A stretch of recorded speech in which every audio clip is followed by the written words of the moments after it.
Saya mohon izin, ini apakah suara saya jelas terdengar, Pak? Bapak Ibu sekalian? Jelas, suaranya jelas. Jelas ya? Kurang keras, Pak. Oke, baik. Kurang keras ya. Berarti saya agak harus ada teriak dikit nih. Ini memang dari kemarin agak bermasalah ini saya, laptop saya. Kurang, padahal udah full di sini. Baik, makasih. Assalamualaikum warahmatullahi wabarakatuh. Waalaikumsalam. Terhormat kepada pimpinan LIKTI yang hadir di sini, yang terhormat kepada para peserta ya,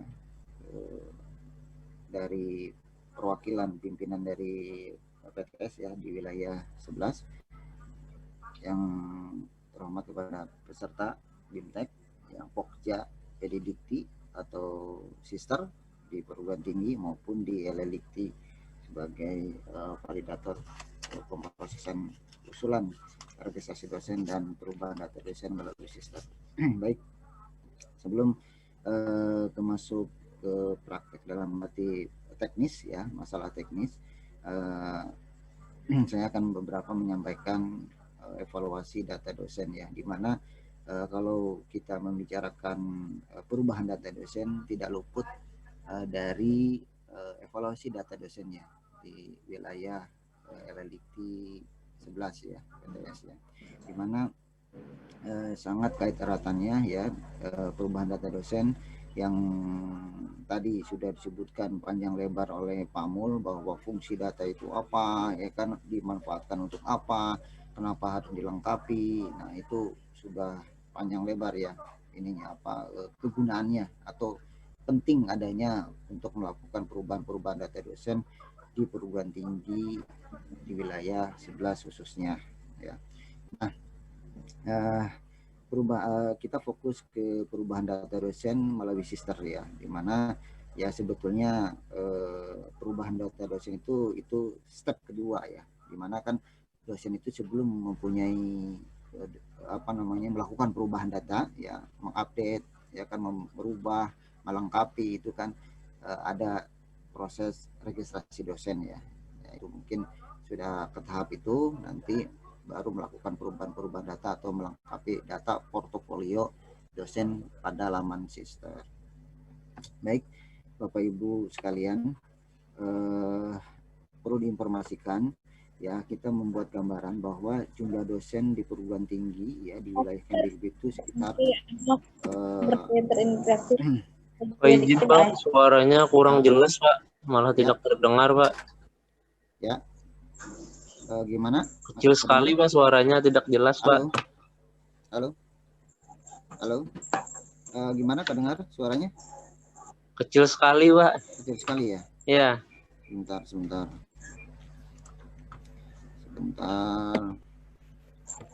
Cek dulu ya. Oke.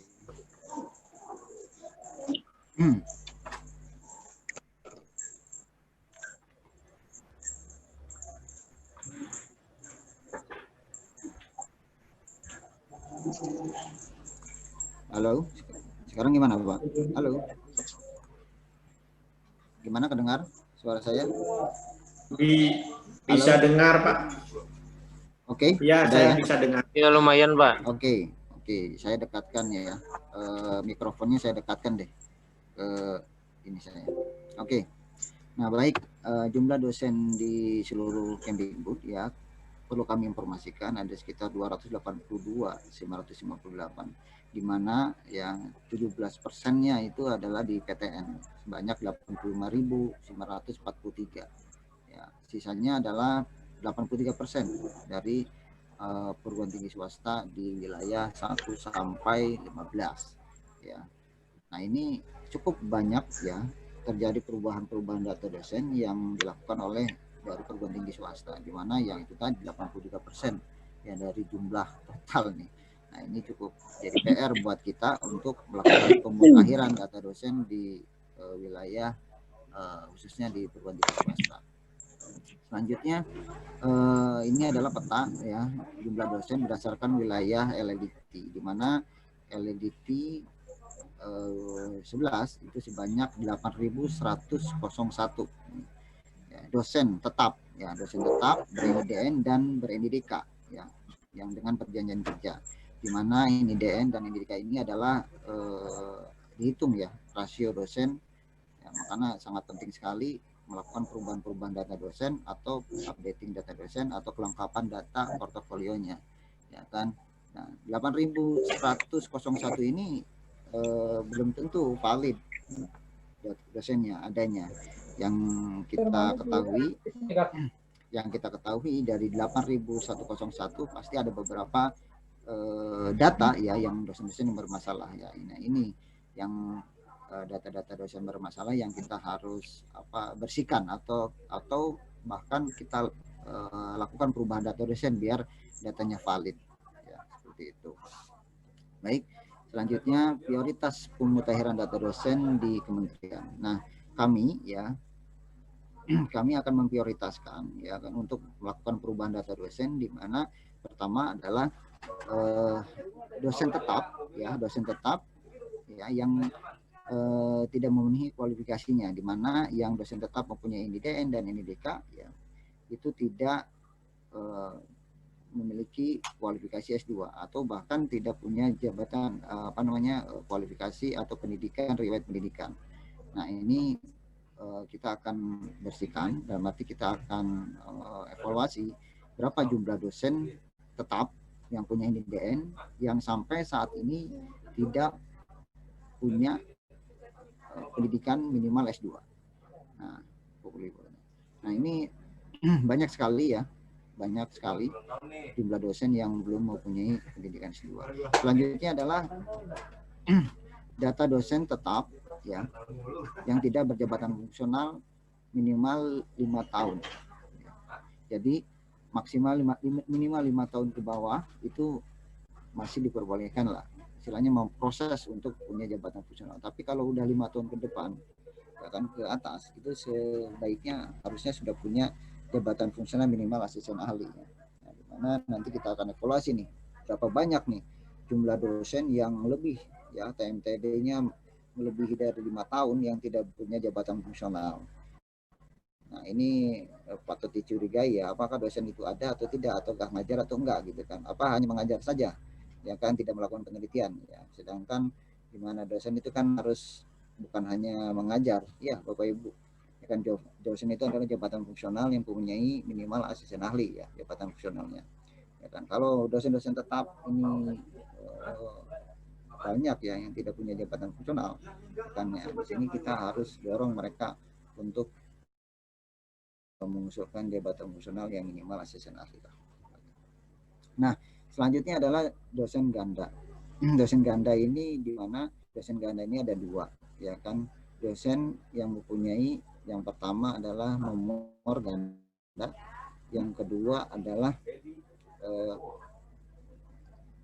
nama ganda. Dalam arti yang pertama adalah dosen ganda, di mana satu orang dosen mempunyai 2 nomor ya, nomor ganda. Jadi ada beberapa ya dosen yang mungkin saja ya diusulkan 2 kali ya, pada saat mereka sudah punya nomor, dia pindah home base ataupun dia mengajar kembali, dia diusulkan lagi. Ya, sebetulnya dalam sistem itu akan terdetek bahwa itu data mirip sebetulnya. Ya, data mirip, tetapi ada beberapa yang diakalin, dalam arti misalkan saya Firman Rudiansah nih ya kan, sebetulnya sudah punya nomor, tetapi pada saat saya pindah home base atau diaktifkan kembali menjadi dosen ya, pada saat diusulkan Firman Rudiansah sebetulnya sudah terdeteksi bahwa itu data mirip. Akhirnya diperbaiki jadi Firman R ya, misalnya dimanipulasi, akhirnya lolos ya, mempunyai nomor 2 nomor ganda. Nah, itu hal-hal yang seperti itu sebetulnya tidak boleh ya, tidak boleh dilakukan. Bahkan mungkin sekarang lebih selektif karena ada beberapa data miripnya lebih lengkap sekarang. Jadi perbandingannya lebih lengkap, nggak kayak dulu ya, sampai ke ibu kandung ya kan, etnik segala macam itu dibandingkan. Jadi mungkin sekarang lebih sedikit untuk lolos apabila dosen-dosen yang sudah punya nomor disiasatin untuk punya nomor lagi, yang dimana sebetulnya nomor registrasi dosen itu sudah tadi Pak Mul paparkan bahwa single identity, ya, satu nomor untuk satu orang. Ya, kalau mau pindah nomor, ya nomornya itu dengan riwayat yang sama. Nah, jadi jangan pernah ada dua nomor yang dimiliki satu orang dosen. Nah, ini akan kita evaluasi mana yang paling valid. Kita akan hapus salah satu nomor yang dikira ada beberapa nomor yang dua. Nah, ada lagi yang istilahnya satu nomor dimiliki dua dosen. Nah, ini ada beberapa kesalahan sistem yang pada saat meng-create ya usulan dosen dengan nomor yang sama. Ya, sementara nomor itu dimiliki dua orang. Nah, ini yang kita harus validasi atau kita verifikasi kebenaran datanya. Nah, ini adalah data atau prioritas pemutihan data dosen yang kami akan lakukan, bahwa kita akan mengevaluasi semua dosen tetap atau yang DPK ya yang tidak memenuhi kualifikasi minimal S2. Ya. Kedua adalah tidak berjafung selama 5 tahun ke depan, 5 tahun ke atas maksudnya, dan dosen ganda, ya, dosen ganda dan nomor induk dosen ganda. Nah, mudah-mudahan dari total 28.000 jumlah dosen itu kemungkinan ya seharusnya jumlahnya tidak sebanyak itu ya dosen itu, karena ada di dosen ganda ini dan dosen-dosen yang tidak memenuhi kualifikasinya. Selanjutnya adalah kenapa harus dosen itu, di mana dosen itu punyai kompetensi ya, punyai standar kompetensi yang dimana pertama yang harus terpenuhi adalah pendidikannya ya, berkualifikasi akademik minimal S2.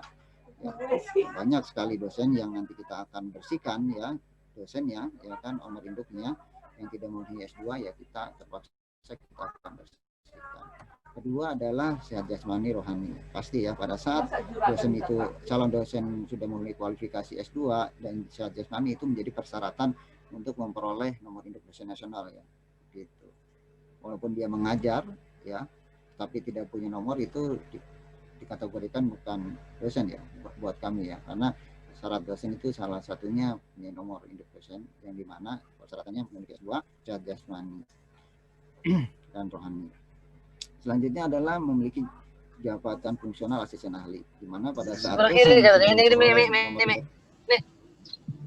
memperoleh nomor induk ya, pada saat dosen memperoleh nomor induk dosen ya, selama minimal 2 tahun dosen bisa mengusulkan jabatan fungsional minimal asisten ahli. Nah, selanjutnya adalah memiliki kompetensi sertifikasi dosen yang dibuktikan dengan sertifikasi dosen. Nah, setelah syarat dosen terpenuhi ya kan, Jafung sudah punya minimal asisten ahli ya kan, setelah 2 tahun dosen sudah bisa mengusulkan sertifikasi dosen. Ya, di mana dosen itu semua tuh harus memiliki sertifikasi dosen khususnya. Ya. Selanjutnya adalah memiliki kemampuan melakukan tridharma perguruan tinggi. Nah, di sini kemampuan melakukan tridharma di mana pengajaran, pengabdian penelitian dan pengabdian masyarakat itu kan dilaporkan pada laman PDDikti ya. Kita akan evaluasi semua data-data dosen ya, di mana data dosen itu aktif tetapi tidak ada aktivitas mengajar. Nah, ini perlu dipertanyakan sebetulnya dosen itu ada atau enggak. Nah, banyak sekali ya tentang data itu harus bisa kita evaluasi untuk kementerian untuk mengevaluasi semua data dosen di perguruan tinggi. Nah, ini adalah standar dosen berdasarkan kompetensi dosen yang harus dimiliki. Ya. Selanjutnya adalah kita lihat ya jumlah dosen berdasarkan jenjang pendidikan di wilayah 11. Ya. Perlu kami informasikan ya bahwa ya di wilayah 11 LLDT 11 ya masih ada ya dosen yang tidak memenuhi kualifikasinya yang minimal S2. Ini di bawah S2 ini.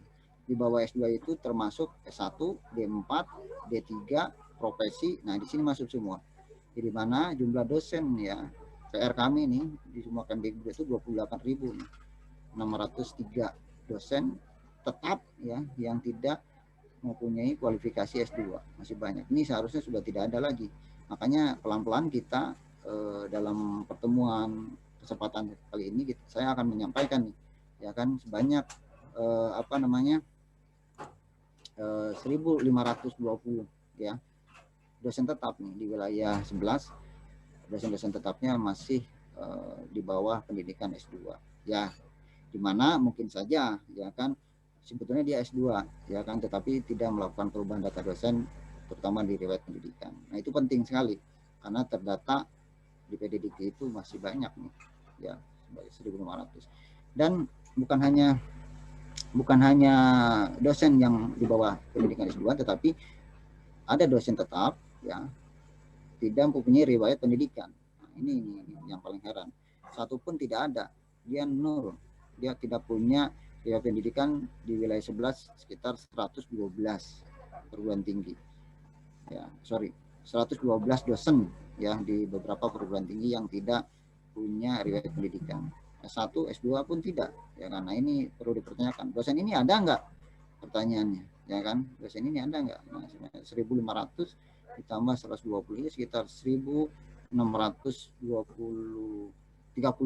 dosen yang patut kita evaluasi di wilayah 11. Nah, ini lumayan cukup banyak nih. Kalau ini dosennya tidak ada ya harusnya dinonaktifkan saja. Ya, semua. Ataupun ini sudah S2, Pak. Ya udah, silahkan lakukan perubahan data dosen. Ya. Oh, ini masih dia tuh Pak tidak sekolah, Pak. Ya, tapi dia ngajar, Pak. Ya kan tetap, Pak. Nah, ya downgrade DNUP kan. Ya kan biar nanti laporan aktivitas mengajarnya tetap bisa dilaporkan. Ya, DNUP kan tetap bisa mengajar. Nah, itu hal-hal yang harus Bapak Ibu di perguruan tinggi itu harus lakukan. Kita bersihkan. Nah, gimana caranya melihat data dosen ini, Pak? Saya kesulitan, Pak, karena dengan menggunakan sister, dosen itu kan meng-create sendiri, mengusulkan sendiri, ya kan tidak bisa kita sudah himbau, tapi mereka tidak melakukan perubahan data dosen. Nah, silakan Bapak Ibu, ada beberapa, gimana kita tahu, Pak, di perguruan tinggi kami ini dosen-dosennya sudah memiliki S2 semua, ya kan? Bapak Ibu bisa cek di PDDikti, laman PDDikti, di situ ada dashboardnya PDDikti ya, dashboardnya PDDikti, di dashboardnya operator perguruan tinggi. Di situ ada sheet namanya dosen bermasalah. Ya, coba cek oleh operator perguruan tinggi berapa dosen yang di perguruan tinggi Bapak Ibu yang tidak memenuhi syarat ini tadi, yang masih S2, yang tidak punya pendidikan. Ya, kalau kosong ya syukur berarti bagus. Tapi kalau ada silahkan perbaiki. Di situ ada nama dosennya, ini dosennya, prodinya. Nah itu, ya kan silahkan.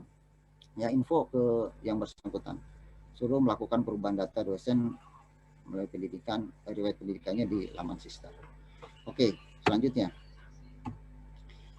adalah jabatan fungsional. Nah ini jabatan fungsional tentunya penting juga ya, dosen itu harus memiliki jabatan fungsional, di mana ya kita punya PR nih banyak sekali ya dosen yang belum punya jabatan fungsional. Di Kemdikbud itu sekitar 103.000 ya, 570 ya, di mana di LLDikti 11 ada 4.574 dari jumlah total dosen 8.101. Hampir 50%-nya nih ya dosen-dosen tetap di perguruan tinggi di wilayah 11 ini tidak punya jabatan fungsional, minimal asisten ahli. Ya, ini nggak tahu ini apakah dosen 4.000 ini baru semua dikategorikan di bawah 5 tahun atau sudah lebih ya. Saya sih yakin ya ada beberapa yang sudah melebihi 5 tahun ya dosen-dosen tetap itu belum punya jabatan fungsional. Nah ini mohon dievaluasi apakah dosen tersebut ada atau enggak sebetulnya, mengajar atau enggak, atau neliti atau enggak. Ya, itu ini salah satu evaluasi untuk meningkatkan kompetensinya. Ya mungkin LLDikti 11 bisa membantu dosen-dosennya untuk melakukan pelatihan, untuk penelitian artikel 5 ya, untuk penelitian. Nah itu bisa dibantu untuk dosen-dosen yang melebihi batas itu 5 tahun ke atas itu biar mempunyai jabatan fungsional. Nah ini selanjutnya adalah peta ya, dalam arti perguruan tinggi ya. Saya ambil 10 besar ya, di mana beberapa perguruan tinggi yang masih mempunyai dosen tetap ya, masih banyak ya dosen tetapnya, tetapi tidak memenuhi kualifikasi. Ya, nah ini ya ada 49 paling tinggi.